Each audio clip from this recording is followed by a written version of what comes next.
अस्सलामुअलैकुम। मैं हूं डॉक्टर मुजाहिद मिर्ज़ा। पढ़ रहा हूं अपनी खुद नविश्त परेशां सा परेशां की 10वीं किस्त। बचपन के वाक़यात अभी जारी हैं। इसी तरह का एक और वाक़या जिसको मैं गलत सोच, फ्रस्ट्रेशन और जोहल पे महमूल करता हूं, वो ये कि छोटी बहन नसरीन ने सुबह की नमाज के बाद बरामदे में सोए हुए भाई सलाहुद्दीन के बिस्तर से गिरे रज़ाई को सीधा करना चाहा या सीधा किया तो माँ ने कहीं देख लिया था। उन्होंने इतनी बुलंद आवाज़ में इतनी मुग़ल्लिज़ात इस बच्ची से मनसूब की थी कि अल्लाह की पनाह। उसे बेतहाशा पीटा भी, उसे मुजरिम बना कर रख दिया था। अगर मेरी उम्र तो अब 10 बरस थी तो नसीम 14 बरस से ज़्यादा की नहीं होगी। मुमकिन है भाई सलाहुद्दीन ने उसका हाथ भी पकड़ा हो। उससे ज़्यादा का भला खुले भरे घर में और इम्कान ही क्या हो सकता था। शाम हो गई थी। वो वाहिद कमरे एक चारपाई की पायंती पर धरे बिस्तरों के ढेर के साथ दुबकी बैठी थी और भाई शुएब हम बच्चों के सामने एक बड़ा सा चाकू खोलकर उसे नामालूम क्या क्या धमकियां दे रहे थे और वो डरी हुई कांप रही थी और कस्में खाई जा रही थी कि वो बेकसूर है। मगर मेरी माँ अपने लगाए गए इल्ज़ामात से हटने वाली थी ही नहीं। इस वाक़े के बाद भाई सलाहुद्दीन ने तो तबादला करवा लिया था या उनका तबादला हो गया था, लेकिन नसरीन ज़हनी बीमारी में मुब्तला होकर रह गई थी। वह वज़ू 20 बार करती थी और बैतुल खला में घंटों गुजारे करती थी। हम डरे होते थे कि कहीं खुदकुशी तो नहीं कर ली। एक तो हमारे जैसे मुल्क के, हमारे जैसे मोहल्ले के, हमारे जैसे ज़्यादा ही मजहबी घर की अपनी फ्रस्ट्रेशन, ऊपर से तौहीन, इल्ज़ाम, गलत फहमी, एहसास जुर्म, एहसास गुनाह ना करता। इस सिलसिला साल 6 माह चला था, फिर ठीक हो गया था। मेरी माँ नसरीन के तो वैसे ही खिलाफ थी। शायद वो उन बच्चों की मौत को इसी की पैदाइश से मंसूब करती हो। बड़ी बहनें तो मिडिल तक ही पढ़ सकी थीं। किसी सतह का स्कूल था तब अलीपुर में, लेकिन नसरीन की बारी आने पर स्कूल हाई हो चुका था। उसने मैट्रिक के बाद FA, BA, ताहता MA तक इम्तिहान प्राइवेट तौर पर माँ के ताने तिश्ने और गालियाँ सुनते हुए पास किए थे। फ्रस्ट्रेशन का एक और नज़ारा वो था जब मुझ 4वीं जमात के बच्चे को भाई सलाहुद्दीन अपने हमरा लेकर हाई स्कूल के मुजर्रद असातिज़ा के घर ले गए थे। मुझे याद है, एक तो वहाँ मास्टर तरीन थे, दूसरा याद नहीं, लेकिन वो जिन ताश के पत्तों से खेल रहे थे उनकी पुष्ट पर बरहना औरतों की तस्वीरें थीं। उन्होंने बच्चे की मौजूदगी में छुपाने का तरद्दुद तक नहीं किया था, लेकिन मुझे उनका देखना कुछ भाया नहीं था। जैसे कि पहले जिक्र कर चुका हूँ कि हमारी वालदा बुज़दिल, डरपोक और वहमी थीं। एक रात उन्हें वहम हो गया था कि जिस कमरे में हम सब चारपाइयाँ जोड़कर सोते थे, उसकी छत का एक शतीर गिर जाएगा। उनके वहम की एक वजह भी थी कि कुछ अर्सा पहले कमरे के आगे बरामदे का एक हिस्सा ज़मीन पर आ रहा था। बस कड़ाक और चुप की आवाज़ आई थी। नन्ही और भाई शुएब मौज़ाना तौर पर कमरे में कूद कर मलबे के नीचे आने से बचे थे और वालिद साहब ने तनहा गिरे हुए हिस्से का सारा मलबा उठाकर बाहर मुंतकिल किया था। उन्होंने अपने वहम का तज़किरा बड़े भाई से किया था। पहले तो वो कायल करते रहे कि शतीर मजबूत है, इसको कुछ नहीं होगा, लेकिन वो हस्ब आदत अपनी हटदर्मी पर डटी थी कि शतीर को अंदर से दिमक खा चुकी है। बिलाखिर आवाज़ें बुलंद होना शुरू हुई और बड़े भाई पर जुनून सतारी हो गया। वो अपने घर गए और लोहे का सब्बल ले आए थे और एक चारपाई पर खड़े होकर उन्होंने शतीर पर उसको ज़ोरदार वार करना शुरू किए और साथ साथ कहते जाते थे, ये लो, ये लो, ये लो। सब बाहर निकल आए थे। बहनों की चीखें निकल गई थी। माँ रुकती रहीं। डर सभी को ये था कि छत उनके ही सर पर ना गिर जाए, लेकिन शुक्र है खुदा का कि ऐसा नहीं हुआ। गुस्से के हवाले से बड़े भाई की और मेरी तबीयत माँ से मुमासिल रही। केवल तो गुस्सा आता ही नहीं और अगर कभी आ जाए तो दीवानगी तारी हो जाती है। भाई तो अपने कमाल दिखाकर चले गए थे, लेकिन वालदा बज़िद थी कि शतीर के नीचे सतून खड़ा करना चाहिए और बकौल उनके शफीक ने तो इसे मार मार कर वैसे ही खोखला कर दिया है, वो तो बस अटका हुआ है। उन्होंने बेटियों से कहा कि सहन से ईंटें उठाकर लाओ, लेकिन वो नहीं मानी। बिलाखिर मैं और छोटा भाई ईंटें उठाकर लाते रहे और अम्मा एक चबूतरा सा खड़ा करती रहीं। फिर इस चबूतरे से 2 कड़ियाँ और शतीर के नीचे अटका दी। ये इम्प्रोवाइज सतून साल 6 माह चला था और बिलाखिर अम्मा ने ईंटों और गारे से उसकी जगह एक सतून बनवा कर ही दम लिया था। इसी तरह का गुस्सा एक बार बड़े भाई को तब आया था जब मैं बंदरों का तमाशा दिखाने वाले मदारी के पीछे बहुत दूर तक चला गया था। खासी देर नहीं आया था। घर वाले ढूंढते रहे थे और जब मैं आखिरकार घर पहुंचा था तो उन्होंने मुझे खूब मारा था। वो तो शुक्र है बहनों का जिन्होंने बहुत ही मुश्किल से मुझे उनके हाथों से छुड़ाया था। اسی طرح ایک بار جب میں خاصا چھوٹا تھا، میں اور نسرین سبزی لینے کے لیے بازار گئے تھے تو ایک نوجوان دکاندار نے اسے کہہ دیا، ہٹ بھینگی۔ حالانکہ وہ بھینگی نہیں تھی، البتہ کبھی کبھار وہ تھوڑا سا بھینگ ضرور مارتی تھی۔ جب وہ روتی ہوئی بازار سے میرے ساتھ واپس آ رہی تھی تو بھائی مل گئے۔ جب اس نے بتایا کہ تو انہوں نے کہا میرے ساتھ آؤ۔ وہ اس کی دکان پر چڑھ کے اس لڑکے کو انہوں نے گریبان سے پکڑ کر بازار میں پیٹا تھا۔ لوگوں کو بچانے سے وہ بچ گیا تھا، وگرنہ اس کو بہت مار پیٹ تھی۔ بڑے بھائی کی اشتعال کی یہ کدو کا واقعات ہیں۔ ان کے برس تیسرے نمبر کے بھائی شعیب صاحب اپنے رویوں میں باپ جیسے تھے۔ وہ کسی کو کھاتے میں نہیں لاتے تھے، باوجود ادب اور شاعری سے لگاؤ کے وہ غلط بات نہیں سن سکتے تھے، بلکہ اشتعال میں آ کر اس پہ فوری کارروائی کرتے تھے۔ ایک بار امام باڑی کے بغل میں ایک کھیت میں ٹماٹروں کی پکی فصل کو دیکھ کر دو لڑکوں، جس میں ایک مجھ سے 1.5 سال بڑا تھا اور مہاجر کمہاروں کا لڑکا تھا جو مامی عالمی کی گلی کے آخری سرے پر سامنے کے 2 دروازوں میں سے دائیں جانب کے دروازے والے گھر میں رہتا تھا۔ اس کا نام تو یاد نہیں، لیکن سب اسے گڈو کہتے تھے اور میں اس کے ساتھ کھیلا کرتا تھا۔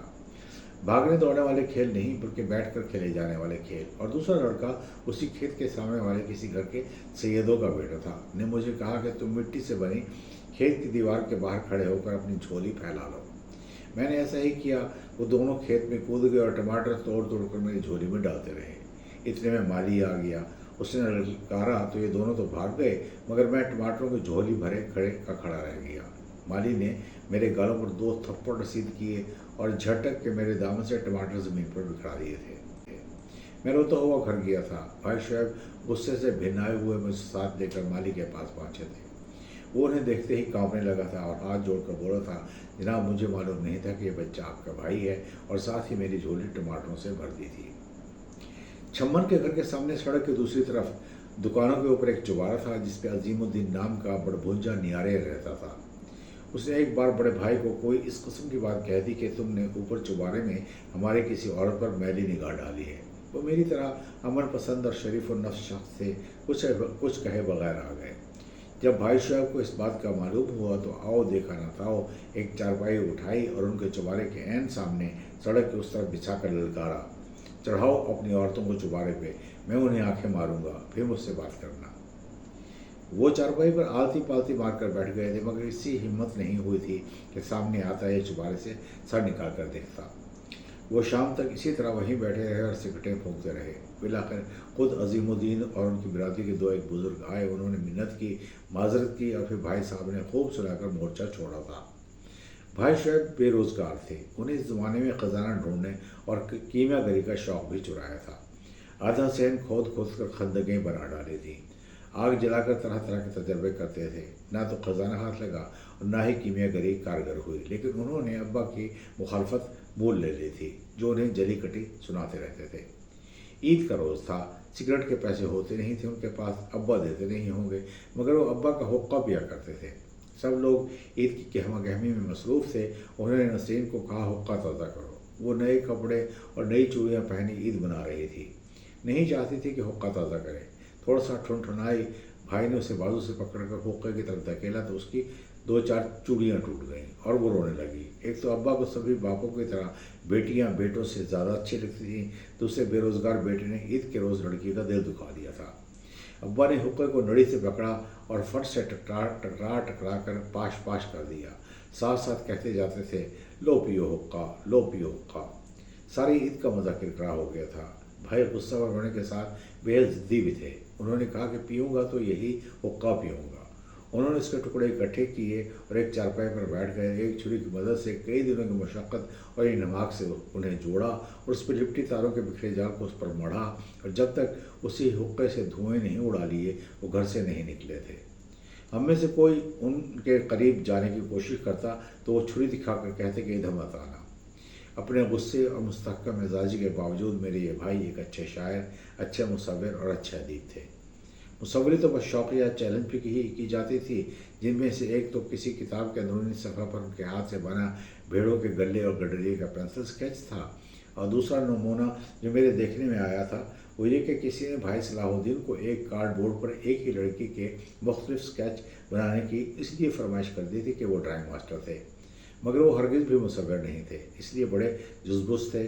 भाई शोएब ने कहा, फ़िक्र मत करो, मैं बना दूंगा। और उन्होंने एक ही लड़की को पेंसिल स्केचेस में 5 या 6 मुख्तलिफ अंदाज़ों में तस्वीर किया था, जिसमें से दांतों में बालों का क्लिप था। मैं दोनों हाथों से सर के बालों को पुश्त की जानिब क्लिप लगाने के समेटते हुए स्केच अभी मेरी आंखों के सामने है। अपनी शायराना और मुसव्विराना तबीयत के ज़ेर असर तब उन पर इश्क भी सवार था। इस खातून की मैंने राना अब्दुर्रहमान के बुनियादी इंतखाबात के मौके पर बस एक ही झलक देखी थी। खैरपुर दरवाजे से अंदर दाखिल होकर मास्टर सलीमुद्दीन के छत्ते कटहरे से बाजार की तरफ जाते हुए बाहर निकलते ही दाएं तरफ एक गली मुड़ती थी, जिसमें दाखिल होकर चंद कदम चलने के बाद दाएं जानिब 2 सीढ़ियाँ थीं, 2 जीने थे, फिर एक चबूतरा था जिसके बाएं जानिब किसी रांगड़ के घर का दर था, और दाएं जानिब के दरवाजे में अंदर एक हवेली थी जिसमें कई घराने आबाद थे। उनमें एक घर भाई शोएब के दोस्त फरीद का था और उसके घर के साथ वाला घर मासूम शाह का था, जिनकी ये साहबजादी थी। नाम उनका था शमीम। हमें ये तो नहीं पता कि उन दोनों की शनासाई कैसे हुई थी। अगलब है कि फरीद के यहाँ जाते होंगे और इसी तरह मुड़ भीड़ हुई होगी। लेकिन बस ये कि हमें उन घरों में जाना मना था। अगरचे मासूम शाह की जड़ी बूटियों की दुकान से बनफशा गौ ज़ुबान कस्म की चीज़ हम ले आया करते थे। दूसरे ये कि भाई साहब मुझे और अवैस को कहा करते थे कि मेरे साथ मिलकर आवाज़ में आवाज़ मिलाकर नोहा पढ़ो, हाय शर्मो तेरा बाप न माने बदकार। बाप बेचारे के नाम मानने की एक वजह तो बताते खुद इश्क थी, दूसरी वजह ये कि वो कादियानी फ़िरक़े से ताल्लुक़ रखते थे और हम कट्टर देवबंदी मजलिस तहफ़्फ़ुज़ ख़त्म नबूवत वाले। अलबत्ता उन ज़मानों में तासुब और मुखासमत का रवाज ही नहीं था, इसलिए भाई शोएब के दोस्तों में फरीद के अलावा वली मोहम्मद भी कादियानी थे, जो उस ज़माने में निश्तर मेडिकल कॉलेज मुल्तान में पढ़ा करते थे। मैंने तो उनको पहली बार उनकी शादी पे ही देखा था, जब वो डॉक्टर बन चुके थे। उनका छोटा भाई अशरफ मेरे बचपन का दोस्त था और उनकी बहन मरियम मेरी बहन नसीम की हम जमात और सहेली थी। फरीद के अलावा उनके 2 और गहरे दोस्त थे, एक खुर्शीद जो पंजाबी गोरा राजपूतों का चश्म चराग था। वैसे खुर्शीद के छोटे भाई का नाम भी चराग था, जो मुझसे 3-4 साल बड़ा था। दूसरे अबरार थे, जिनका पूरा नाम सैयद अबरार हुसैन बुखारी था, और हम सब उन्हें भाई अबरार कहा करते थे। वली मोहम्मद ही की तरह उनके एक दोस्त डॉक्टर बन रहे थे, जिनका नाम नियाज़ था। बाद में वली मोहम्मद सागर साहब सर्जरी के प्रोफेसर रिटायर हुए थे और शेख नियाज़ साहब रहीम अखमा के मारूफ प्राइवेट प्रैक्टिस कर रहे थे।